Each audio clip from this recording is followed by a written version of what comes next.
حدیث پاک میں آپ صلی اللہ علیہ وآلہ وسلم نے واضح فرمایا کہ جب تم اللہ کا ذکر کرتے ہو تو اللہ تم نے اپنی رحمت کی برسات کرتا ہے۔ اب وہ برسات ہمیں نظر نہیں آتی۔ برسات کے اصل جو وجوہات ہیں جو علم کی نظر میں، علم والوں کی نظر میں، وہ عام فہم آدمی علم والا جانے گا، عام فہم آدمی کو نہیں معلوم کہ برسات کے اثرات کیا ہوتے ہیں۔ ٹھیک ہے، جو برسات کے اثرات سے واقف ہوگا ظاہری دلیل، یعنی کہ یہ جو عام برسات ہوتی ہے یہ انسان کو کن کن خوبیوں سے نوازتی ہے، تو پھر اللہ کی جو رحمت ہوگی، جو نور جسے کہتے ہیں، نور کی برسات، وہ پھر کن کن خوبیوں سے نوازتی ہوگی، تو خوبیوں میں فرق پھر پتہ چلے گا۔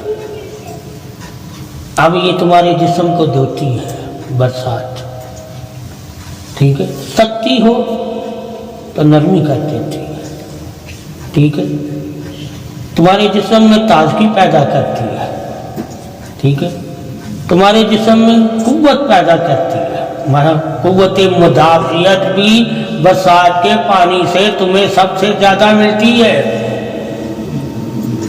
ٹھیک ہے، اس پانی سے اتنی قوت مدافعت تیرے اندر پیدا نہیں ہوگی جتنی قوت مدافعت اس پانی سے پیدا ہوگی، برسات والے پانی سے۔ اور اس سے بھی بڑھ کر جو قوت مدافعت پیدا ہوتی ہے وہ پانی جس پہ ذکر ہوا ہوتا ہے، تسبیحات پڑھ کر جو پیتے ہو پانی، وہ قوت مدافعت کو پیدا کرتی ہے۔ اور آپ سامنے ٹھیک ہے، الرجی کیا ہے؟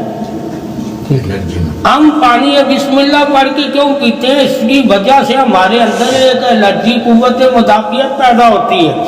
صحت کے اعتبار سے ایسے پانی پینا اور ویسے پانی پینے میں زمین سمان کا فرق ہے۔ اس کے اندر بھی شعاعیں ہیں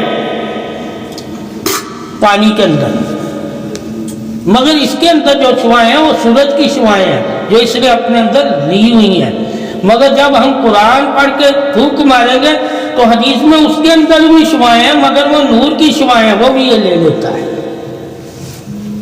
تو پھر یہ ہم پانی پئیں گے تو قوت مدافعت تو تمہاری شعاعیں ہیں، ٹھیک ہے، شعاعیں ہوتی ہیں، وہ مقناطیسی جو پاور ہوتی ہے اس کو قوت مدافعت کہتے ہیں، ٹھیک ہے، کہ تمہیں جوڑ کے رکھنا مضبوط، اور اگر قوت مدافعت کم ہو جائے تو تم سے بکھر جاؤ گے، کہ تمہارے عضو جو ہے ساتھ نہیں دیں گے۔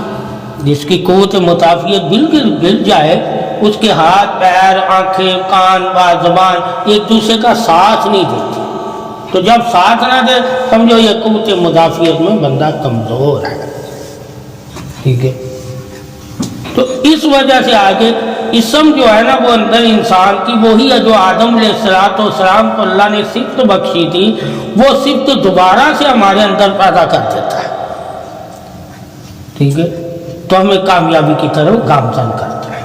تو اللہ تعالیٰ نے آدم علیہ السلام کی پیدائش کو کامیابی کہا ہے، یعنی بنانے کو کامیابی کہا کہ میں ایک ایسا بنا رہا ہوں، ٹھیک ہے، جو تم سے افضل ہوگا، حتیٰ کہ ابھی بنایا نہیں ہے، جس کی پہلے سے خبریں فضیلت کی دی جائیں وہ پھر اس کو بنانے میں بھی تو اللہ نے ایسے کام کیے ہوں گے نا جو فضیلت والے ہوں گے۔ تو اسی وجہ سے اللہ نے کہا میں نے اسے اپنے اسموں سے اس کی مٹی کو صاف کیا۔ وہ اسم کیا ہے؟ اللہ کے، وہ کوئی زمین کے پانی سے نہیں اللہ نے دھویا، اپنے اسموں کے پانی سے دھویا اس کی مٹی کو۔ یہ پھر مٹی جب ہم اللہ کا ذکر کرتے ہیں تو اللہ اپنے اسم کے پانی سے ہماری مٹی کو پھر سے پاک کر دیتا ہے، جو گناہ کے لیے مثلا آسمان پہ جانے کے لیے تیار نہیں ہے نا، مگر جب وہ ہم ذکر کرتے ہیں تو ہماری مٹی پاک ہوتی جاتی ہے اور آسمان کی طرف سیر کرنے لگ جاتی ہے۔ یہ اسموں کی بدولت۔ پہلے جتنے اولیاء کرام تھے وہ زیادہ سے زیادہ اللہ کا اسم ہی پکارتے تھے مگر ذکر کرتے تھے، کیا کرتے؟ ٹھیک ہے، ذکر میں حدیث پاک میں یہ ہے کہ جب انسان ذکر کرتا ہے وہ دیکھے یا نہ دیکھے، نبی نے فرمایا اس وقت جب تک وہ ذکر کرتا رہتا وہ جنت کی سیر کرتا رہتا ہے، ٹھیک ہے، اور جنت نور ہے، تو جب وہ نور کے اثار میں آنا ہی جنت ہے، کیا ہے؟ اللہ کہتا ہے جس طرح میں اسے اپنے نور کے اثار میں لے دیتا ہوں، ٹھیک ہے، اور نوری اثار ہمارے اوپر ہونا جنت کی دلیل ہے کہ اگر ہم اسی حالت میں دنیا سے چلے جاتے ہیں تو اللہ ہمیں جب ہماری آنکھ کھلے گی تو ہم جنت میں ہوں گے، ٹھیک ہے۔ تو پاک ہونے کے لیے اللہ کا ذکر لازم ہے مومن کے لیے، ٹھیک ہے۔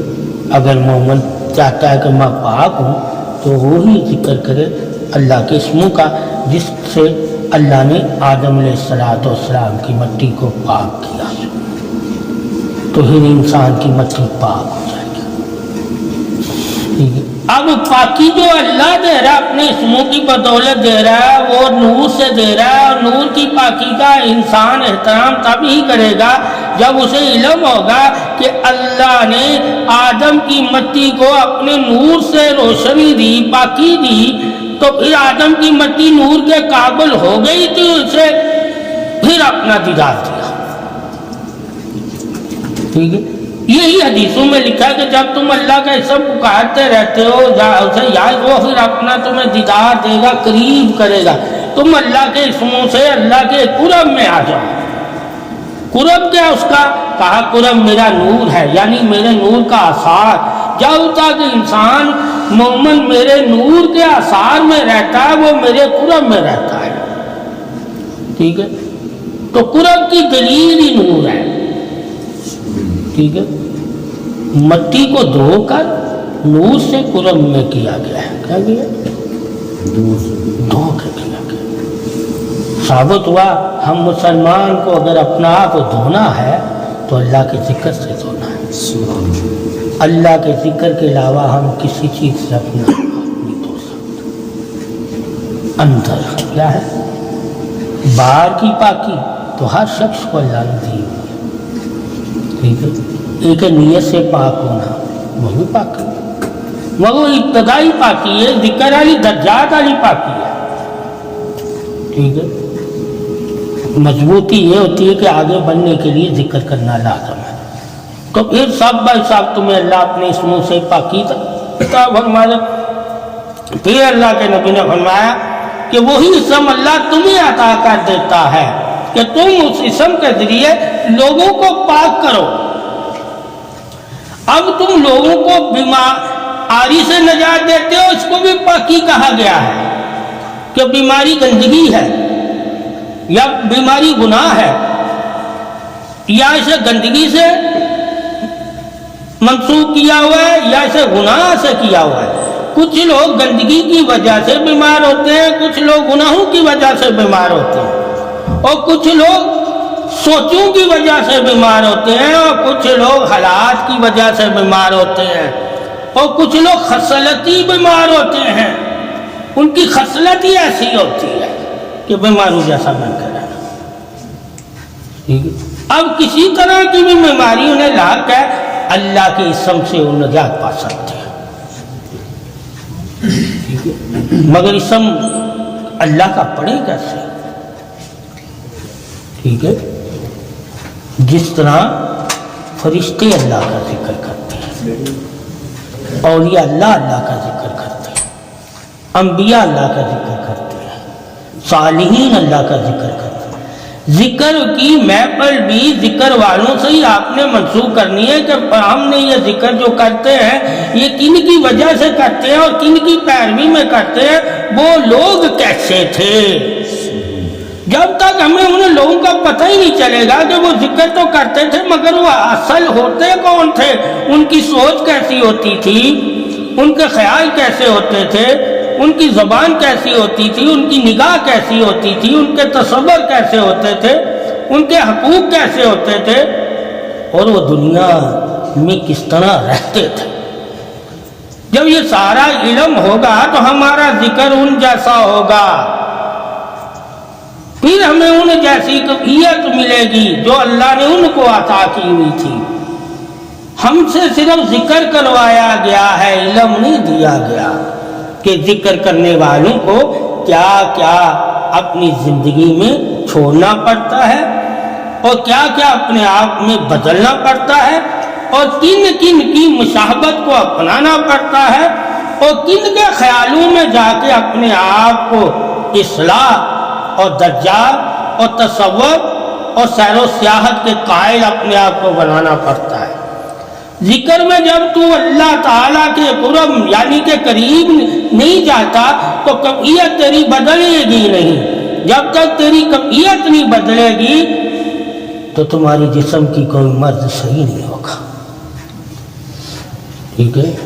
اگر انسان نے اللہ کے ذکر سے اپنے آپ کو شفا دینی ہے تو اس کی کیفیت بھی اسے اپنے آپ کو بدلنی پڑے گی، یا رکعت طاری کرنا پڑے گا، یا عاجزی، ٹھیک ہے، یا پرہیزگاری۔ یہ ساری چیزیں اس پہ لازم ہو جاتی ہیں کہ وہ ان چیزوں کو اپنائے۔ جب وہ اپنائے گا تو اللہ تعالیٰ اسے ذکر کی اس سے فضیلت عطا کر دے گا، ٹھیک ہے۔ ہم ذکر ثواب کا ذکر جو ہے وہ ہر بندہ کر سکتا ہے، ٹھیک ہے، مگر جو ذکر اثرات ہے جو تیرے لیے نام بن جائے وہ ہر بندے کو نہیں آتا، وہ کھو جانا ہوتا ہے۔ کیا ہو جاتا ہے کہ جب تک تو اللہ کا ذکر کر رہا ہے تیرے اندر کوئی چیز اور ہونی نہیں چاہیے سوائے اللہ کے قرب کے علاوہ، کہ جب انسان کسی کے قریب بیٹھتا ہے تو توجہ کرتا ہے نا۔ اب تو اللہ کے قریب ہے اور تو توجہ ہی نہیں ہے تیری اس کی طرف، تو تیری توجہ سے ہی تجھے سب کچھ ملنا ہے۔ تو اصل ہوتا ہے توجہ کرنا۔ اب جو جب توجہ کر کے ذکر کرے گا تو تیری کیفیت بدلے گی۔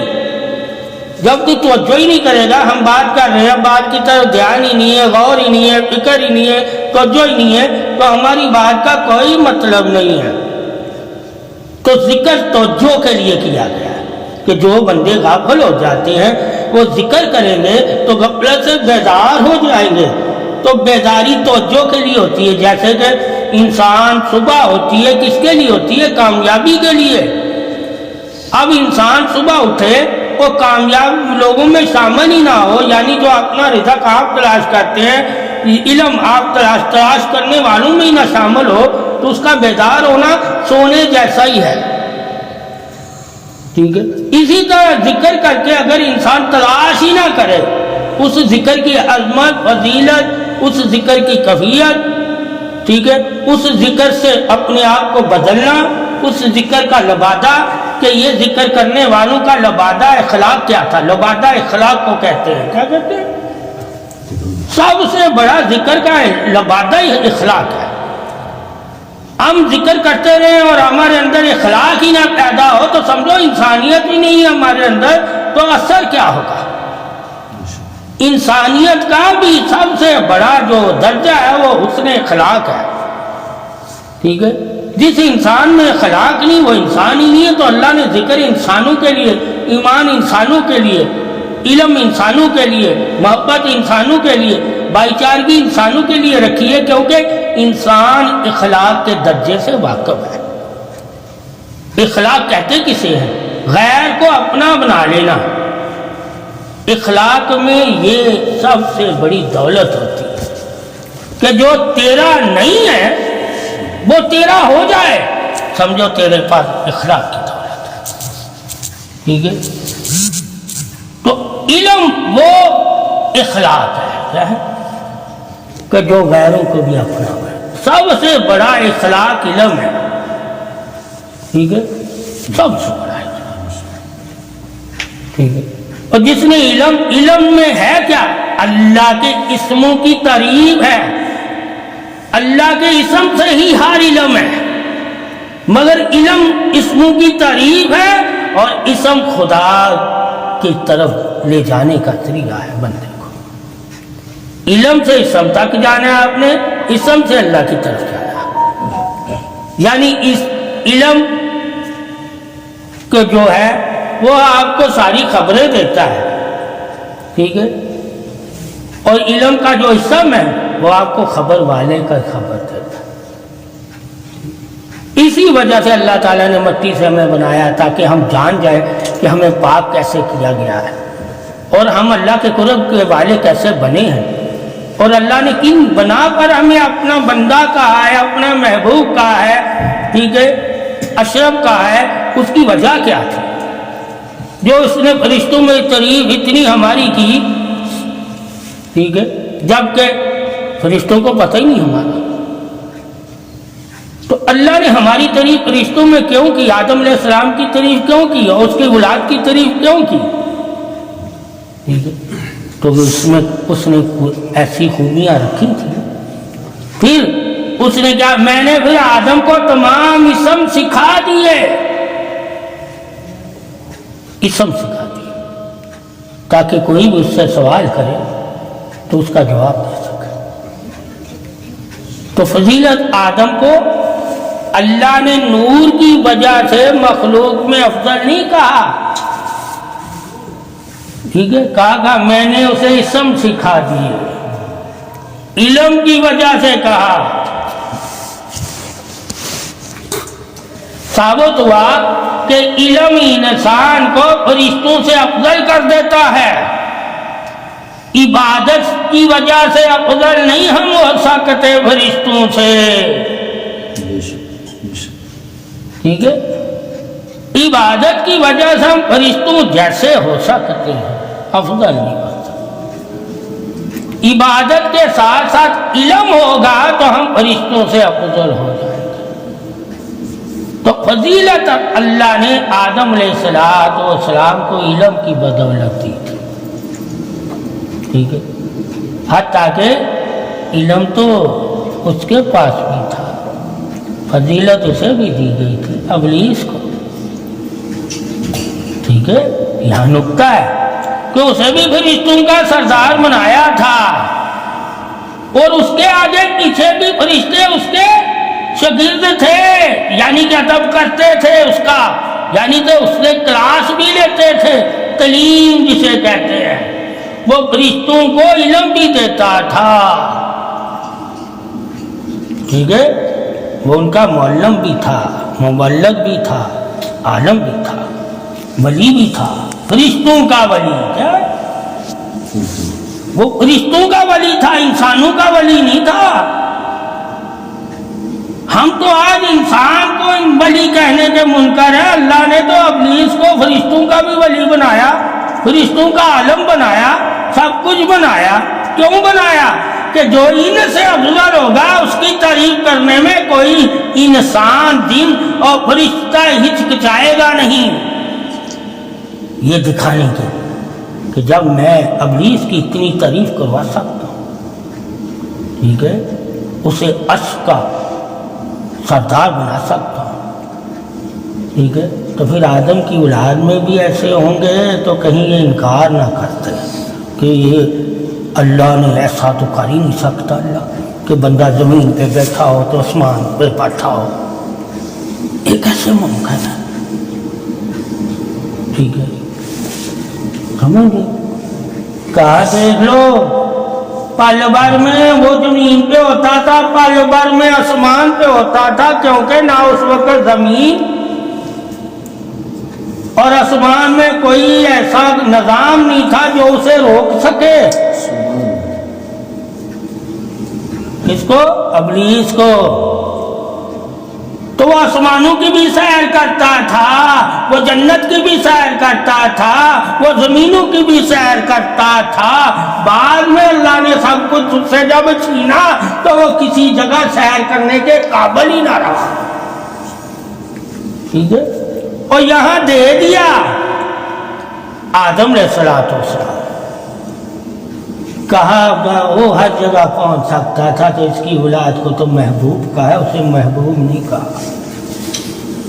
تو اس کے پہنچنے کے پہ کوئی انکار نہ کرے۔ اگر آدم کی اولاد میں سے کوئی ایسا ہو تو محمد صلی اللہ علیہ وسلم سے پوچھو کہ جب آپ صلی اللہ علیہ وسلم عرش پہ جا سکتے ہیں، سب کچھ کر سکتے ہو، تو پوچھو ابلیس بھی جاتا تھا، جسمانی گیا وہ، جب وہ جسمانی جا سکتا ہے تو محمد صلی اللہ علیہ وسلم کیوں نہیں جا سکتے جبکہ یہ محبوب ہے؟ یہ دلیل کے لیے رکھا ہوا تھا، اس کے لیے دلیل نفس ہے نا، آگ سے بنا ہوا ہے، جب نفس کو اللہ تعالیٰ اس میں بلا رہا ہے، خود ہم کلام ہو رہا ہے، ٹھیک ہے، تو یہاں بھی تو ہم کلام ہو نفس میں دی گئی۔ اسی وجہ سے دلیلوں کے لیے بھی اللہ تعالیٰ نے نظام کو رکھا کہ جب میرے نظام سے لوگ واقف ہوں گے کہ میں نے فلاں کے ساتھ ایسا کیا، جب وہ میری مان رہا تھا تو میں نے اسے اتنے درجے دیے، اے آدم کی اولاد جب تو بھی مانے گی تو تجھے میں اس سے بڑھ کر درجے دوں گا، کیونکہ اسے تو میں نے آگ سے بنایا تھا، تجھے تو میں نے محبت سے بنایا ہے، محبت سے بنایا ہے۔ آدم علیہ السلام کو اللہ تعالیٰ نے اپنی محبت سے بنایا، اس کا ذکر کہیں نہیں آتا کہ میں نے ابلیس کو اپنی تعریف کے لیے پیدا کیا ہے، اپنی خلافت کے لیے پیدا کیا ہے، اس نے تو دیکھ کے عبادت کر کے یہ مقام پائے ہیں، یہ وہ ہے ابھی عبادت شروع بھی نہیں ہوئی اور مورے پہلے لگاتی ہے، ٹھیک ہے، یہ آدم کی اولاد کے ساتھ ہے کہ اللہ تعالیٰ نے کہا ان پہ میں نے پہلے سے ہی موریں لگائی ہیں، چاہے ایمان والے ہیں چاہے بے ایمان ہیں، ایمان والوں کے بھی دلوں پہ پہلے ہی موریں ہیں اور کافروں کے دلوں پہ بھی پہلے ہی موریں ہیں، پیدا ہوں یا نہ ہو، یہ مورے پہلے لگاتے ہیں۔